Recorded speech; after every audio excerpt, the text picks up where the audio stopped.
우리의 삶을 풍요롭게 만들기 위해 경제 성장이 얼마나 중요한지 생산성 증가의 영향을 통해 설명했습니다. 또한 국가 간의 생산성을 비교하기 위해 GDP를 이용한 연구 결과를 살펴보기도 했습니다. 이렇듯 GDP는 국가 간의 비교뿐만이 아니라 우리의 경제가 얼마나 성장했는지를 보여줄 수 있는 가장 대표적인 숫자입니다. 우선 GDP에 대해 간단하게 이야기해 봅시다. GDP는 특정 기간 동안 한 국가 안에서 얼마나 많은 재화와 서비스가 생산되었는지 돈으로 환산한 숫자입니다. 특정 기간이라고 했지만 보통은 1년을 기준으로 합니다. 그럼 어떻게 얼마나 많은 재화와 서비스가 생산되었는지 측정하냐고요? 다양한 방법이 있지만 지출 접근 방법을 가장 많이 씁니다. 지출 접근 방법은 이름 그대로 지출된 것을 모두 합쳐서 구하는 방식인데요. 생산된 모든 것이 지출된다는 논리를 가지고 만든 겁니다. 이렇게 계산할 때 한번 계산된 것을 다시 넣지 않아야 합니다. 이것을 아주 편리하게 해주는 공식이 하나 있습니다. 그리고 이 공식은 거시경제학의 기본이라 할 수 있을 만큼 널리 쓰이고 있습니다. GDP를 계산할 때 가계 소비, 기업 투자, 정부 지출, 그리고 수출입이 모두 포함됩니다. 가계 소비에는 우리가 소비하는 거의 모든 내역이 포함됩니다.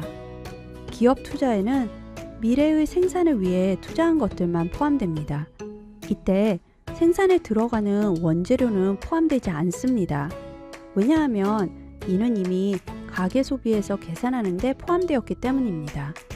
그리고 나서는 수출과 수입의 차이를 구합니다. 수출은 국내에서 생산하는 것이지만 수입은 그렇지 않기 때문에 그 차이만을 더함으로써 순수 국내 부분을 구합니다. 정부 지출 같은 경우에도 모두 다 포함되는 것은 아닙니다. 정부 지출 중 복지를 위해 지출된 부분들처럼 생산과 관련되지 않은 부분은 포함되지 않습니다. 이렇게 해서 모든 것을 더하면 GDP가 계산됩니다. 보통 GDP는 3달에 한 번, 즉 분기에 한 번 발표됩니다. 예를 들어서 1분기인 1월부터 3월까지의 GDP는 4월부터 발표가 됩니다. 한 나라의 전체 지출을 계산하는데 많은 시간과 노력이 들겠죠? 보통 이렇게 가장 먼저 발표되는 숫자는 속보치라고 합니다. 이 숫자를 계속 업데이트해서 더 정확한 숫자가 잠정치로 발표가 되고 6월쯤에는 마지막으로 확정된 숫자가 발표됩니다. 그럼 성장률이 전분기 대비 0.3% 하락했다 하는 건 무슨 의미일까요? GDP는 보통 1년을 단위로 계산이 된다고 했죠?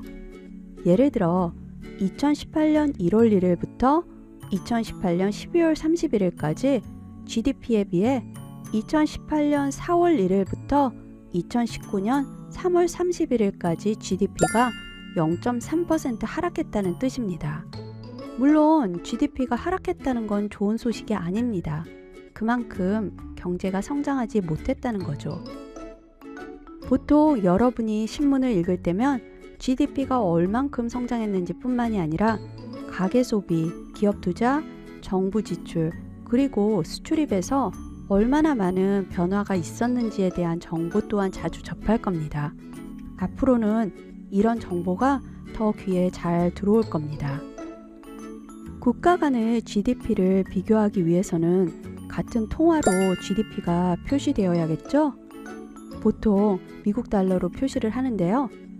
그렇기 때문에 우리가 뒤에서 이야기할 환율의 변화도 국가 간의 비교에 영향을 줄 수 있습니다.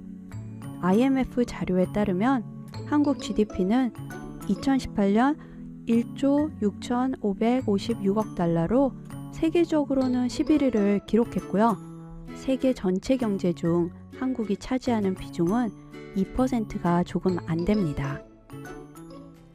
지금 보시는 표는 2019년 7월 IMF가 발표한 예상되는 GDP 성장률입니다.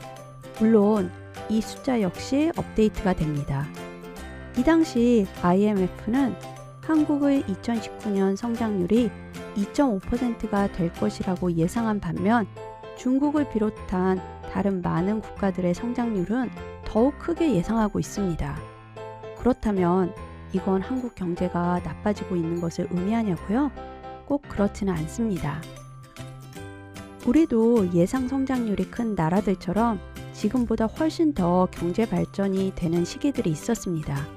좀 더 주의를 기울여 표를 살펴본다면 어느 정도 경제 성장을 이룬 나라들, 예를 들어서 미국이나 독일, 영국, 프랑스의 예상 경제 성장률이 그다지 높지 않다는 사실을 쉽게 확인할 수 있습니다.